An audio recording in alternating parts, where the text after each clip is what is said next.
নির্বাচনের ৩টি উপজেলার নির্বাচনী প্রচারণা অব্যাহত রয়েছে। উপজেলাগুলো হচ্ছে বড়লেখা, জুড়ি ও কুলাউড়া। প্রার্থীদের প্রচারণা এখন মুখরিত শহর, গ্রামগঞ্জ ও হাটবাজার।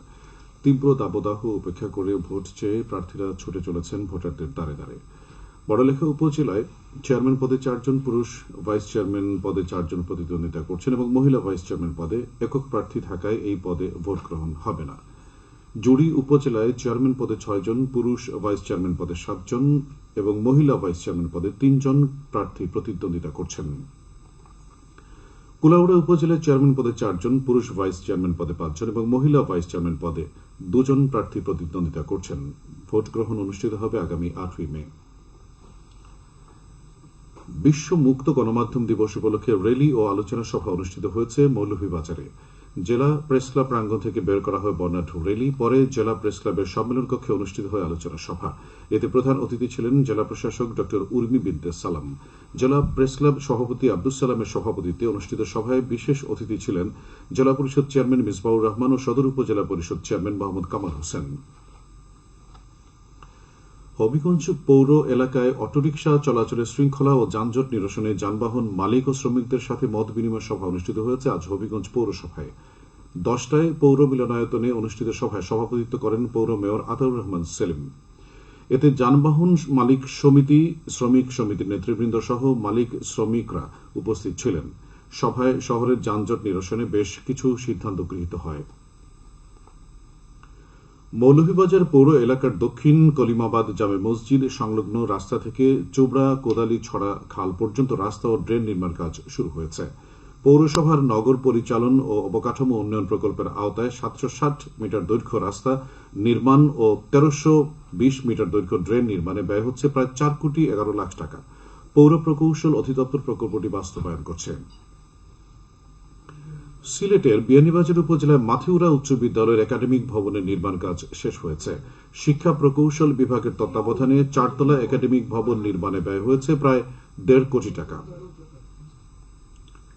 হবিগঞ্জ পৌর এলাকার নৌহাটি থেকে উমেদনগর পর্যন্ত রাস্তা ও গাইডওয়াল নির্মাণ কাজ শুরু হয়েছে।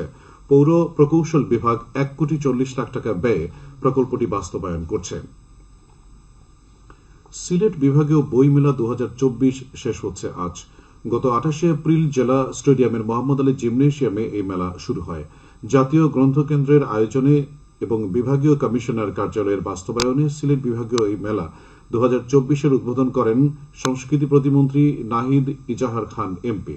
প্রতিদিন বিকেল 3টা থেকে রাত 8টা পর্যন্ত এবং সরকারি ছুটির দিনে সকাল 11টা থেকে রাত 8টা পর্যন্ত মেলা সবার জন্য উন্মুক্ত ছিল। এবারে শুনুন কৃষি সংবাদ। সুনামগঞ্জে বোরো ধানের বাম্পার ফলন হয়েছে। অন্য বছরের তুলনায় এই বছর হারভেস্টার মেশিন দিয়ে অল্প সময়ে ধান ঘরে তুলতে পেরে খুশি কৃষকরা। ইতিমধ্যে হাওরে 70 কাজ ধান কাটা শেষ হয়েছে। ধান উৎপাদনের লক্ষ্যমাত্রা ধরা হয়েছে প্রায় 13,70,200 মেট্রিক টন, যার বাজার মূল্য 4,102 কোটি টাকা। খেলার খবর ক্রিকেট। সিলেট জেলা স্টেডিয়ামে দ্বিতীয় বিভাগ ক্রিকেট লিগের আজকের খেলায় 11 স্টার্স ক্লাব 6 উইকেটে ইসমাইল স্পোর্টিং ক্লাবকে পরাজিত করেছে। প্রথমে ব্যাট করে ইসমাইল স্পোর্টিং ক্লাব 23 ওভার 3 বলে সবকটি উইকেট হারিয়ে 41 রান করে। জবাবে 11 স্টার্স ক্লাব 9 ওভার 5 বলে 4 উইকেট হারিয়ে জয়ের লক্ষ্যে পৌঁছে যায়। আগামীকাল হোয়াইট মোহামেডান ক্লাব 11 ব্রাদার্সের মোকাবেলা করবে। ফুটবল। সুনামগঞ্জ জেলার দোয়ারাবাজার উপজেলার নোয়াগাঁও মাঠে challenge cup football tournament Bajitpur sporting club champion হয়েছে। সবুজ সাথী স্পোর্টিং ক্লাবের আয়োজনে স্থানীয় মাঠে আজ তারা টাই ব্রেকারে 5-3 গোলে দিনায়র টুক ফুটবল একাদশ ক্লাবকে পরাজিত করেছে। নির্ধারিত সময়ে খেলা 1-1 গোলে সমতা ছিল। সবশেষে আবহাওয়া।